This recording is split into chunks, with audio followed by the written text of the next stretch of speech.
जिन्ने भी जाने संयुक्त मोर्चे के पेज तो लाइव देखणगे ਜਾਂ देख रहे हैं सब ਨੂੰ मैं फतेह बुलाना। वाहिगुरू जी का खालसा श्री वाहिगुरू जी की फतेह। सलाम साਰਿਆਂ ਨੂੰ राम राम। जिन्ने भी मेरे भैन भरा देखणगे गल्लां कर रहे ਸੀਗੀਆਂ संयुक्त मोर्चे जो कि अंदोलन बारे ਤੁਹਾਨੂੰ सब ਨੂੰ पता ही है। सब तो पहली गल मैं ਜਿਹੜੀ करना चाहना कि जो सरकार ने बड़े हथ कंडे देखो अपनाए। ਤੁਹਾਨੂੰ पता भी ਜਦੋਂ ਦਾ ਇਹ ਅੰਦੋਲਨ ਸਟਾਰਟ ਹੋਇਆ ਸਰਕਾਰ ਨੇ इस अंदोलन ਨੂੰ फेल करने के लिए सारे ਦੇ ਸਾਰੇ ਹੀ ਇਹਨਾਂ ਦੇ ਪ੍ਰੋਪੋਗੰਡੇ ਸਾਰੇ ਦੇ ਸਾਰੇ ਇਹਨਾਂ ਦਾ ਫੇਲ ਹੋਏ ਜਿੰਨਾ ਵੀ ਇਹਨਾਂ ਨੇ ਜੋ ਗੱਲਾਂ ਕੀਤੀਆਂ। पर हुण जिहड़ा नवां ਇਹਨਾਂ ਨੇ एक होर नवीं चाल ਚੱਲੀ है सेंटर गौरमेंट ने करोना की गल। सब तो पहली गल जे मैं करोना ते आ जा, जेकर सरकार नूं इन्नी दुख तकलीफ आ भी करोना की भी मन के चल भी करोना फैल रहा है, किसानों नूं कह रहे हैं ऑपरेशन क्लीन दी गल्लां चल रही हैं। जेकर सरकार नूं इन्ना ही दुख आ जां इन्नी किसानां दी सरकार इन्नी लोकां दी हितैषी है इन्हां दे पक्ष दी है, तां सरकार नूं मेरी एक बेनती जरूर है भी क्यों ना तुसीं साडीआं मंगां मनो, क्यों ना तुसीं ये काले कानून इन्हां नूं वापस ला लो, खारज कर दो। साडा किहड़ा इत्थे कोई किसान जिन्ने भी बैठे नेगे कोई शौक नूं तां बैठे नहीं हैगे, कोई मेला तां है नहीं गा भी इत्थे कोई इंजॉयमेंट कर रहे हैं सारे किसान बैठ के। जेकर तुसीं इन्ने ही साडे मन के चल तुहानूं इन्नी इस चीज़ का दुख है, तुसीं इन्ने लोकां दे पक्ष दीआं गल्लां करदे हो, खास करके मेरी भाजपा सरकार नूं ही बेनती है, मोदी नूं ही बेनती है भी तुसीं साडे काले कानून वापस लाओ तो असीं उसे शाम नूं घरे चले जावांगे। इस करके ये सारे ड्रामे कर रहे हैं सारे आपो अपने, जिवें कि पहलां इन्होंने बहुत सारियां चालां चल रही हैं, ये भी एक चाल है। मेरी नौजवानों नूं, मेरे सारे पंजाब वासियों नूं, मेरे देश वासियों नूं अपील यही है कि वड्डी गिणती दे विच तुसीं दिल्ली आओ, साडे हक्कां दी लड़ाई है जो कि हुकूमत साडे ते अलग अलग तरह के बाहर कर रही है। अपनी वड्डी गिणती दिल्ली होनी बहुत जरूरी है। दूजी गल मैं अपनी गल कर ला, मेरे भी कुछ परसनली काम होंदे ने। मैं मन के पहला मैं 2.5 महीने लगातार रहा इत्थे मोर्चे दे विच। हुण कई बारी मैं पंजाब चला जाना, मेरे परिवार के मैंबर ने जिहड़े पक्के मन के चल पक्के तौर पर इत्थे बैठे हुए नेगे। इस करके मेरी नौजवानों नूं वड्डी अपील यही है कि नौजवान हर एक सिस्टम की रीढ़ की हड्डी होंदे नेगे। ਜਦੋਂ भी किते बदलाव आया नौजवानों ने लैके आया। जे इसकी गल कर लो, सब तो बड़े बदलाव की कर लो, जेकर असीं देश आज़ाद करवाया तो राजगुरु सुखदेव सिंह भगत सिंह वर्गिਆਂ ने फांसियां के रस्से चुमे तो यह देश जाके आज़ाद होया।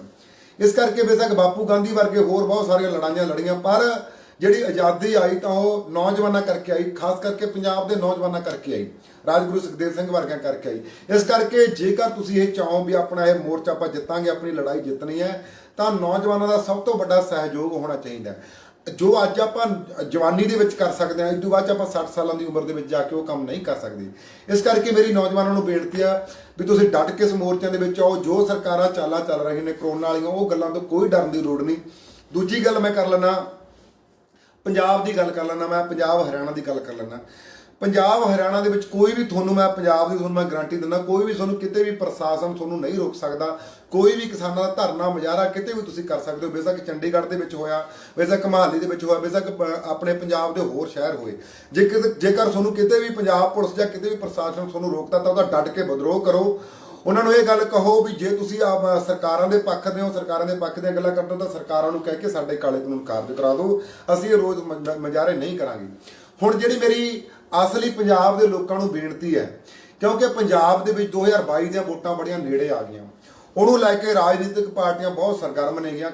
काली कांग्रेसी या आम आदमी पार्टी इन्हां दी गल कर लो। मैं तुहानूं अपील बेनती ही करना चाहना भी जिन्हां ने तुहाडे पंजाब नूं लुट्टिया, जिन्हां ने तुहाडे पंजाब नूं बेचिया, जिहड़े अडानियां अडवानियां दे पक्के यार नेगे, जिहड़े मोदी नाल पक्की यारी है, तुसीं उन्हां दे रैलियां दे विच की करन जांदे हो? मैनूं इस गल दा सवाल दा जवाब दिओ। जे कईयां दे सवाल दा ये भी कईयां दा जवाब होना, मैं कईयां दे भुलेखे दुबारा फिर इस च कढ भी देना चाहना कि तुहाडे मन के चल सब तो पहला श्रोमणी अकाली दल की गल कर लो कि श्रोमणी अकाली दल ने इस बिलों से सहमति नहीं सी, कि श्रोमणी अकाली दल ने अडानी अडवानी ने सैलो नहीं बनाए, कि इन्होंने भाजपा सरकार के मंत्री नहीं रहे, कि इन्होंने मन के चल जो कि असीं किसानों ने विद्रोह कराया फिर इन्होंने तुहाडे पक्ष दीआं गल्लां करनियां शुरू करे ने, फिर इन्होंने कुर्सियां छड्डियां नहीं, तुसीं उन्हां रैलियां दे विच फिर तुरे जाने हो। इस करके जिन्हां ने तुहाडे पंजाब नूं समय समय अनुसार बेचिया, तुसीं उन्हां दा साथ क्यों दे रहे हो?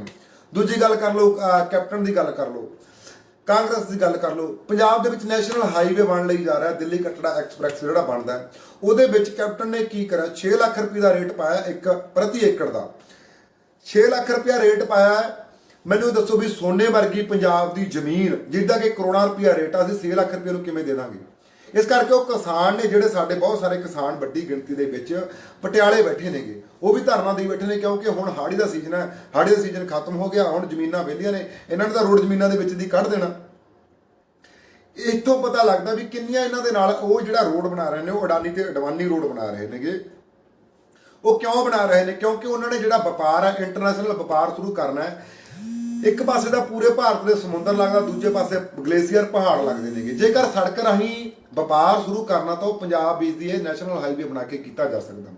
ਇਸ ਕਰਕੇ ਸਭ ਤੋਂ ਵੱਡੇ ਜਿਹੜੇ ਸਵਾਲ ਨੇਗੇ ਵੀ ਮੈਨੂੰ ਇਹ ਦੱਸੋ ਵੀ ਕਿਸਾਨ ਜਿਹੜਾ ਉਹ ਵਪਾਰ ਪਾਕਿਸਤਾਨ ਦੇ ਵਿੱਚ ਦੀ ਹੋਰ ਕੰਟਰੀਆਂ ਨਾਲ ਨਹੀਂ ਕਰ ਸਕਦੇ। ਕਿਸਾਨਾਂ ਦੇ ਕੋਲੇ ਕਿਹੜਾ ਟਰੈਕਟਰ ਨਹੀਂ ਜਾਂ ਟਰੱਕ ਨਹੀਂ, ਕੁਝ ਵੀ ਨਹੀਂ ਹੈ, ਸਭ ਕੁਝ ਆ ਕਿਸਾਨਾਂ ਦੇ ਕੋਲੇ।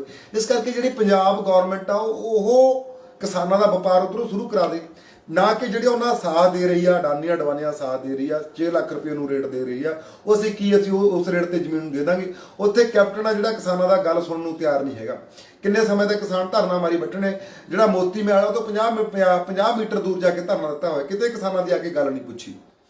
ਇਸ ਕਰਕੇ ਮੇਰੀ ਪੰਜਾਬ ਦੇ ਲੋਕਾਂ ਨੂੰ ਹੱਥ ਬੰਨ੍ਹ ਕੇ ਬਾਰ-ਬਾਰ ਬੇਨਤੀ ਅਪੀਲ ਇਹੀ ਹੈ ਵੀ ਜੇਕਰ ਤੁਹਾਡੇ ਮਸਲਿਆਂ ਦੇ ਹੱਲ ਹੋਣਗੇ ਤਾਂ ਉਹ ਦਿੱਲੀ ਦੇ ਵਿੱਚ ਆ ਕੇ ਹੱਲ ਹੋਣਗੇ, ਨਾ ਕਿ ਤੁਸੀਂ ਰਾਜਨੀਤਿਕ ਪਾਰਟੀਆਂ ਦੇ ਵਿੱਚ ਪਿੱਛੇ ਤੁਰੇ ਫਿਰੋ। ਇੱਕ ਮੇਰੇ ਪੰਜਾਬ ਦੇ ਲੋਕਾਂ ਨੂੰ ਹੋਰ ਅਪੀਲ ਹੈ, ਬੇਨਤੀ ਇਹ ਹੈ ਕਿ ਅਸੀਂ ਬੜੇ ਲੰਮੇ ਸਮੇਂ ਧਰਨਾ ਮਾਰ ਲਏ, ਬੜੇ ਲੰਮੇ ਸਮੇਂ ਤੋਂ ਅਸੀਂ ਕਿਸਾਨ ਅੰਦੋਲਨ ਕਰਦੇ ਆ ਰਹੇ ਹਾਂ। ਜਥੇਬੰਦੀਆਂ ਬਹੁਤ ਲੰਮੇ ਸਮੇਂ ਤੋਂ ਇਕੱਲਾ ਆਹੀ ਨਹੀਂ ਸਾਡਾ ਕਾਲੇ ਕਾਨੂੰਨਾਂ ਤੇ ਬਹੁਤ ਸਾਰੇ ਸਮੇਂ ਤੋਂ ਅਸੀਂ ਮੰਨ ਕੇ ਚੱਲ ਅਸੀਂ ਪੰਜਾਬ ਦੀ ਆਵਾਜ਼ ਉਠਾਉਂਦੇ ਆ ਰਹੇ ਹਾਂ, ਲੜਾਈਆਂ ਕਿਸਾਨਾਂ ਲਈ ਮਜ਼ਦੂਰਾਂ ਲਈ ਲੜਦੇ ਆ ਰਹੇ ਹਾਂ। ਇਸ ਕਰਕੇ ਵੀ ਜਿਹੜੇ ਜਦੋਂ ਗੱਦੀਆਂ ਤੇ ਬੈਠਣਾ, ਜਦੋਂ ਮੰਨ ਕੇ ਚੱਲ ਕੁਰਸੀਆਂ ਦੀ ਗੱਲ ਹੋ ਗਈ, ਉਹ ਤਾਂ ਇਹ ਰਾਜਨੀਤਿਕ ਬੰਦੇ ਅੱਗੇ ਆ ਗਏ। ਕਦੇ ਇਹਨਾਂ ਨੇ ਵਿਧਾਨ ਸਭਾ 117 ਸੀਟਾਂ ਨੇ ਪੰਜਾਬ ਦੀਆਂ ਵਿਧਾਨ ਸਭਾ ਦੀਆਂ, 13 ਸੀਟਾਂ ਨੇਗੀਆਂ ਮੰਨ ਕੇ ਚੱਲ ਆਪਣੇ ਲੋਕ ਸਭਾ ਦੀਆਂ MP ਦੀਆਂ ਸੀਟਾਂ ਨੇਗੀਆਂ, 10 ਸੀਟਾਂ ਨੇ ਹਰਿਆਣੇ ਦੀਆਂ ਲੋਕ ਸਭਾ ਦੀਆਂ। ਇਸ ਕਰਕੇ ਮੈਨੂੰ ਇੱਕ ਗੱਲ ਦਾ ਸਵਾਲ ਦਾ ਜਵਾਬ ਦਿਓ ਵੀ ਇਹਨਾਂ ਨੇ ਜਦੋਂ ਕਿ ਸਾਡੇ ਕਿਸਾਨ ਜਥੇਬੰਦੀਆਂ ਕਿਸਾਨ ਆਗੂਆਂ ਨੇ ਵਿਦਰੋਹ ਕੀਤਾ ਇਸ ਕਾਲੇ ਕਾਨੂੰਨ ਦਾ, ਉਹ ਤਾਂ ਇਹ ਬੜੇ ਇਹਨਾਂ ਦੇ ਬਿਆਨ ਆਉਣ ਲੱਗੇ ਬਾਅਦ ਜਦੋਂ ਕਿ ਅੰਦੋਲਨ ਸਿਖਰਾਂ ਤੇ ਪਹੁੰਚ ਗਿਆ।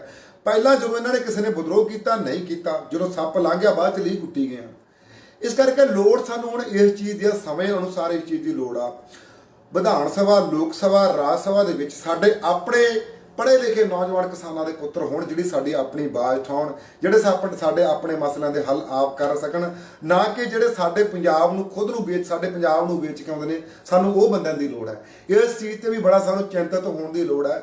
ਜਿੰਨਾ ਟਾਈਮ ਇਸ ਚੀਜ਼ ਤੇ ਚਿੰਤਤ ਨਹੀਂ ਹੋਵਾਂਗੇ ਪੰਜਾਬ ਦੇ, ਖਾਸ ਕਰਕੇ ਨੌਜਵਾਨ ਪੰਜਾਬ ਦੇ ਲੋਕ, ਉਹਨਾਂ ਟਾਈਮ ਇਹ ਸਾਡੇ ਮਸਲਿਆਂ ਦੇ ਹੱਲ ਨਹੀਂ ਹੋਣ ਵਾਲੇ। ਲੰਮੇ ਸਮੇਂ ਤੋਂ ਅਸੀਂ ਬੜੇ ਧਰਨੇ ਮੁਜ਼ਾਹਰੇ ਲੜਾਈਆਂ ਲੜਦੇ ਆ ਰਹੇ ਹਾਂ।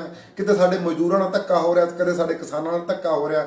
ਪੰਜਾਬ ਦੇ ਵਿੱਚ 90-95% ਲੋਕ ਖੇਤੀ ਤੇ ਨਿਰਭਰ ਨੇ। ਪੂਰੇ ਭਾਰਤ ਦੇ ਵਿੱਚ 70% ਨਿਰਭਰ ਨੇ ਖੇਤੀ ਤੇ। ਇਸ ਕਰਕੇ ਲੋੜ ਆ ਸਮੇਂ ਅਨੁਸਾਰ ਸਾਨੂੰ ਜਿਹੜਾ ਉਹ ਬਦਲਾਅ ਦੀ ਲੋੜ ਹੈ। ਹੁਣ ਮੇਰੀ ਬੇਨਤੀ ਪੰਜਾਬ ਦੇ ਲੋਕਾਂ ਅੱਗੇ, ਪੰਜਾਬ ਦੇ ਨੌਜਵਾਨਾਂ ਅੱਗੇ ਮੇਰੀ ਹੱਥ ਬੰਨ੍ਹ ਕੇ ਬੇਨਤੀ ਇਹੀ ਹੈ ਵੀ ਆਪਾਂ ਡਟ ਕੇ ਮੋਰਚੇ ਦੇ ਵਿੱਚ ਖੜੀਏ। ਪੰਜਾਬ ਦੇ ਵਿੱਚ ਜੇਕਰ ਅਸੀਂ ਆਪਣੀ ਇਹ ਲੜਾਈ ਜਿੱਤਾਂਗੇ ਤਾਂ ਹੈਗੀ, ਤਾਂ ਪੰਜਾਬ ਦਾ ਤੇ ਪੂਰੇ ਕਿਸਾਨਾਂ ਦਾ, ਹਰਿਆਣੇ ਦਾ ਪੂਰੇ ਮੰਨ ਕੇ ਚੱਲ ਪੂਰੇ ਕਿਸਾਨੀ ਦਾ ਨਾਂ ਦਾ ਬੜਾ ਵੱਡਾ ਇਤਿਹਾਸ ਰਚਿਆ ਜਾ ਰਿਹਾ ਹੈ। ਇਹਦੇ ਕਲਮਾਂ ਚੱਲ ਰਹੀਆਂ ਨੇਗੀਆਂ। ਜੇ ਕਿਤੇ ਇਹੋ ਜਿਹੀ 19-21 ਗੱਲ ਹੁੰਦੀ ਹੈ ਤਾਂ ਅਸੀਂ ਜਿਉਣ ਜੋਗਰੇ ਨਹੀਂ ਰਹਿਣੇ। ਮੇਰੀ ਇਹੀ ਪੰਜਾਬ ਅੱਗੇ ਬੇਨਤੀ ਹੈ, ਕਿਉਂਕਿ ਅਸੀਂ ਆਪਣੇ ਸ਼ਰਮ ਦੇ ਨਾਲ ਹੀ ਮਰ ਜਾਵਾਂਗੇ ਜੇ ਕਿਤੇ ਇਹੋ ਜਿਹੀ 19-21 ਗੱਲ ਹੋਊਗੀ। ਇਹ ਜਿੱਤਿਆ ਤਾਂ ਜਾਣਾ, ਇਸ ਅੰਦੋਲਨ ਨੂੰ ਜਿੱਤਿਆ ਤਾਂ ਜਾਣਾ ਕਿਉਂਕਿ ਵੱਡੀ ਗਿਣਤੀ ਦੇ ਵਿੱਚ ਸਾਨੂੰ ਇੱਥੇ ਸਮੂਲੀਅਤ ਕਰਨੀ ਪੈਣੀ ਆ, ਵੱਡੇ ਇਕੱਠ ਕਰਨੇ ਪੈਣੇ ਆ, ਤਾਂ ਇਹ ਸਾਡੀਆਂ ਸਰਕਾਰਾਂ ਗੱਲਾਂ ਮੰਨਣਗੀਆਂ। ਨਹੀਂ ਸਰਕਾਰਾਂ ਦੇ ਕੰਨ ਤੇ ਜੂੰ ਨਹੀਂ ਸਰਕ ਰਹੀ। ਤੇ ਇੰਨੇ ਕੁ ਮੈਂ ਪੰਜਾਬ ਦੇ ਲੋਕਾਂ ਅੱਗੇ ਬੇਨਤੀ ਕਰਨੀ ਸੀ, ਅਪੀਲਾਂ ਕਰਨੀਆਂ ਸੀਗੀਆਂ। ਤੇ ਇੰਨੇ ਕੁ ਮੇਰੀ ਪੰਜਾਬ ਦੇ ਨੌਜਵਾਨਾਂ ਅੱਗੇ ਬੇਨਤੀ ਆ ਵੀ ਵੱਡੀ ਗਿਣਤੀ ਦੇ ਵਿੱਚ ਬਾਰੀਆਂ ਬੰਨ ਕੇ ਆਓ। ਦੂਜੀ ਇੱਕ ਮੇਰੀ ਹੋਰ ਬੇਨਤੀ ਇਹ ਹੈ, ਖਾਸ ਕਰਕੇ ਏਕਤਾ ਦੀ, ਜਿਹੜੀ ਮੈਂ ਏਕਤਾ ਦੀ ਗੱਲ ਮੈਂ ਤੁਹਾਨੂੰ ਕਰਨੋਂ, ਉਹ ਮੇਰੀ ਏਕਤਾ ਦੀ ਗੱਲ ਕਰਨੀ ਬਹੁਤ ਜ਼ਰੂਰੀ ਹੈ। ਤੁਸੀਂ ਇੱਕ ਚੀਜ਼ ਦੇਖਿਓ ਵੀ ਪੂਰੇ ਹਿੰਦੁਸਤਾਨ ਤੇ ਪੂਰੇ ਭਾਰਤ ਦੇ ਅੰਗਰੇਜ਼ 200 ਸਾਲ ਰਾਜ ਕਰਕੇ ਪੰਜਾਬ ਤੇ ਉਹਨਾਂ ਨੇ 100 ਸਾਲ ਰਾਜ ਕਰਿਆ।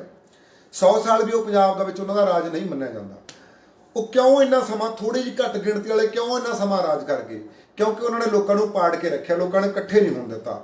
ਇਸ ਕਰਕੇ ਰਾਜਨੀਤਿਕ ਬੰਦਿਆਂ ਦਾ ਇੱਕ ਕੰਮ ਹੁੰਦਾ, ਉਹਨਾਂ ਨੇ ਧਰਮਾਂ ਦੇ ਆਧਾਰ ਤੇ ਲੋਕਾਂ ਨੂੰ ਲੜਾ ਕੇ ਰੱਖਣਾ, ਜਾਤਾਂ ਪਾਤਾਂ ਦੇ ਵਿੱਚ ਵੰਡ ਕੇ ਰੱਖਣਾ। ਇਸ ਕਰਕੇ ਮਾਨਸ ਕੀ ਜਾਤ ਇੱਕ ਹੈ, ਸਾਰੀ ਮਨੁੱਖਤਾ ਦੀ ਜਾਤ ਇੱਕ ਹੈ। ਅਸੀਂ ਕੋਈ ਧਰਮਾਂ ਦੇ ਵਿੱਚ, ਅਸੀਂ ਕੋਈ ਜਾਤਾਂ ਦੇ ਵਿੱਚ ਨਾ ਵੰਡੀਏ। ਲੋੜ ਆ ਸਾਨੂੰ, ਜੇਕਰ ਅਸੀਂ ਇਹ ਲੜਾਈ ਜਿੱਤਣੀ ਆ, ਸਾਨੂੰ ਏਕਤਾ ਤਵਾਕ ਦੀ ਬਹੁਤ ਵੱਡੀ ਲੋੜ ਹੈ। ਕੋਈ ਮਾੜੇ ਮੋਟੇ ਗੱਲਾਂ ਦਾ ਬਿਆਨਬਾਜ਼ੀ ਛੱਡ ਕੇ ਜਾਂ ਸਟੇਜਾਂ ਤੋਂ ਬਿਆਨਬਾਜ਼ੀ ਛੱਡ ਕੇ ਅਸੀਂ ਏਕਤਾ ਦੀ ਗੱਲ ਕਰੀਏ, ਤਾਂ ਹੀ ਅਸੀਂ ਇਸ ਅੰਦੋਲਨ ਨੂੰ ਜਿੱਤ ਸਕਦੇ ਹਾਂ। ਇੰਨਾ ਕਿ ਮੇਰੀਆਂ ਤੁਹਾਡੇ ਅੱਗੇ ਬੇਨਤੀਆਂ ਸੀਗੀਆਂ। ਏਕਤਾ ਬਹੁਤ ਹੋਣੀ ਜ਼ਰੂਰੀ ਹੈ। ਬਸ ਮੈਂ ਤੁਹਾਡੇ ਅੱਗੇ ਫਤਿਹ ਬੁਲਾਉਣਾ। ਵਾਹਿਗੁਰੂ ਜੀ ਕਾ ਖਾਲਸਾ, ਵਾਹਿਗੁਰੂ ਜੀ ਕੀ ਫਤਿਹ। ਰਾਮ ਰਾਮ, ਸਲਾਮ।